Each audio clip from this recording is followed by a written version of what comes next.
Então fala você ligado aqui no canal, sou o Eduardo Ferrari e trago assuntos importantes do Vasco. Antes eu peço a sua inscrição aqui embaixo, deixa o like no vídeo, habilite o sino das notificações também para todos os vídeos aqui do canal Vasco Connection, beleza, gente? Vamos com tudo, vamos para cima porque temos informações importantes e temos também a situação envolvendo o Felipe. Segundo dia, na verdade, do Felipe no CT Boaci Barbosa, trabalhando bastante, muita movimentação do dirigente agora do Vasco, Felipe Maestro, ou Felipe Loureiro, criado no Vasco. E eu quero comentar sobre isso porque estou vendo muitas pessoas criando narrativas pequenas para atrapalhar o ambiente do Vasco, na minha opinião. Por que eu digo isso, gente?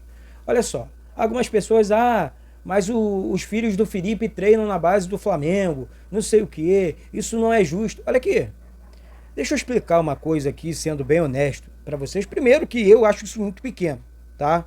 Porque lá atrás, filhos de ex-jogadores do Flamengo jogaram na base do Vasco. Jogaram muito tempo, tá?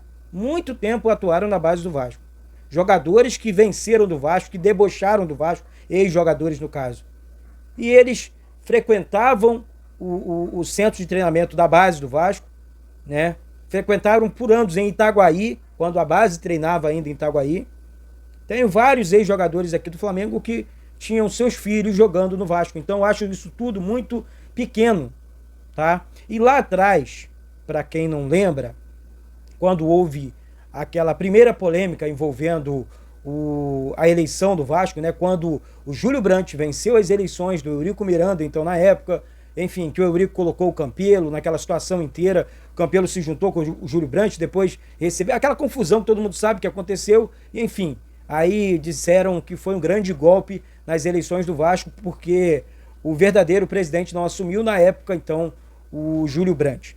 E o Felipe sempre foi ligado ao Júlio, ele, o Pedrinho, o Edmundo, na Sempre Vasco. Então, assim, é óbvio que ali houve um afastamento dos ex-jogadores, eles eram ligados ao grupo, né, político. Então, assim, houve um conflito muito grande na época. Então, assim, o que eu entendo, tá? Ninguém me falou isso, não. O que eu entendo é que, na época, houve esse conflito, surgiu a oportunidade dos filhos do Felipe lá no Flamengo, ele foi. Eu acho que é cada um pensando no melhor para os seus filhos. O futebol, ele oferece poucas oportunidades. Sabemos também que o futebol, ele financeiramente salva famílias. Então, assim, eu acho que misturar as coisas é covardia, tá? É covardia. Então, eu, Eduardo Ferrari, quero que o Felipe, cria do Vasco, Felipe do Vasco, o melhor lateral esquerdo que eu vi na história do Vasco, eu, Eduardo, tá? Meia também, depois ele vestiu a camisa 10 do Vasco, arrebentou. Então, não vejo problema nenhum nisso, tá? É o cara pensar no futuro dos filhos, não vejo problema nenhum nisso. Eu quero que ele faça um grande trabalho no Vasco, que ele arrebente como diretor técnico do Vasco, que ele faça contratações, que ele ajude o técnico Álvaro Pacheco, que ele ajude o plantel, os jogadores do Vasco, e ponto. E ponto. Ele estava lá comemorando demais com o Pedrinho, o gol do Verratti, o primeiro gol em cima do Flamengo, por exemplo. Então as pessoas preferem, muitas das vezes, enxergar, gente, pro micro, esquecem do macro. Vão enxergar porque é grande, esquecer um pouquinho coisas pequenas, porque isso, na minha opinião, são narrativas de pessoas que querem tumultuar e não ajudar o Clube de Regatas Vasco da Gama. Então, assim, o Felipe está trabalhando, teremos em breve a apresentação do Felipe. É claro que esses assuntos serão colocados na mesa, ele já está preparado para receber essa pergunta também sobre os filhos dele, e eu, Eduardo, particularmente não vejo problema algum. Então, já que é assim, o Beto, ex-jogador do Flamengo, com várias polêmicas, tinha que tirar os filhos dele também do Vasco, então, na época. Então, são coisas que eu não... Sinceramente, entre outros jogadores do Flamengo, jogadores a lá, a Tirson, né? Enfim, a Tirson, Beto, o filho do Zico jogou no Vasco. Então, assim, gente, olha só, maior ídolo da história dos caras. O filho dele treinou no Vasco, jogou no Vasco. Qual o problema disso? Qual o problema? Né, o Thiago, né? Thiago Coimbra, né, na época. Então, assim, eu acho que isso tudo é muito pequeno, tá? A minha humilde opinião, peço a opinião de vocês aqui embaixo. Vamos lá, vamos falar. Olha só, tem muita gente aqui, gente.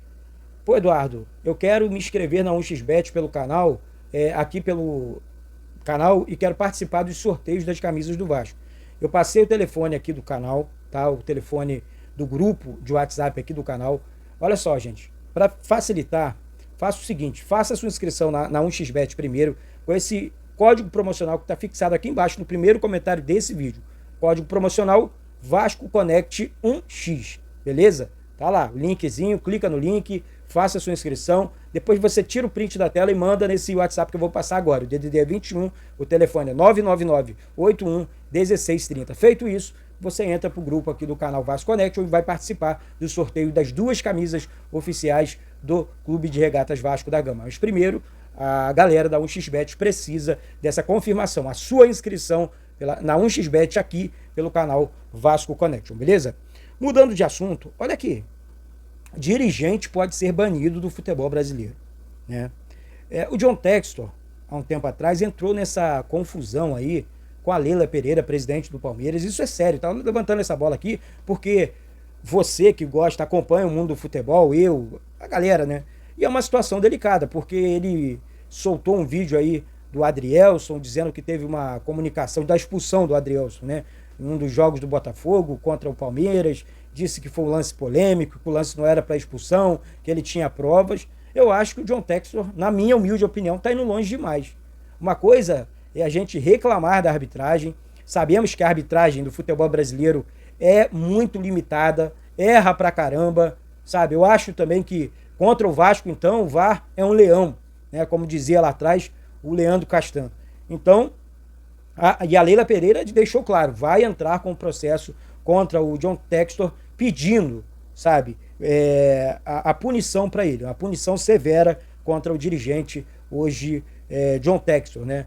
Que é o cara que comanda ali a SAF do Botafogo. Então vamos aguardar aí, porque eu acho uma informação séria e um se liga para alguns dirigentes aí do futebol brasileiro, tá certo?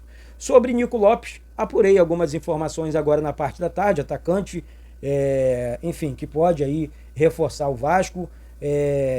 Eu sei que ainda... Eduardo, não tem nada oficial. Mas sabe o que me deixa tranquilo? Primeiro, que o Nico Lopes é muito bom jogador. Na minha opinião, ele chega para resolver um problema nas pontas, porque ele cai pelas 2 pontas, é canhotinho, sabe jogar bem, então acho que ajudaria demais. O Verratti, a bola ia chegar com muito mais facilidade, porque consegue encontrar espaço, tem um drible, tem um 1 contra 1, enfim, é um jogador que sabe fazer gols também. Então acho que ajudaria bastante aí o Vasco, mas nesse momento não passa de especulação. Foi essa a informação que eu recebi aqui, tá certo, minha gente? Então, estou tentando aqui trabalhar para trazer sempre em primeira mão as notícias do nosso Vasco para você, torcedora vascaína. Vamos acreditar sempre na nossa instituição, que é uma instituição centenária, e a tristeza continua. Uma ferida foi aberta no domingo, não passou ainda, eu acho que nem vai passar, porque a lembrança ela continua. Foi um desastre, mas vamos continuar, vamos para cima, porque isso aqui é Vasco da Gama, vamos respeitar, vamos amar e cuidar da nossa instituição centenária e histórica, tá certo? Um beijo no coração de todos vocês. Você que ainda não é inscrito no canal, confirma aqui embaixo a sua inscrição e saudações vascaínas.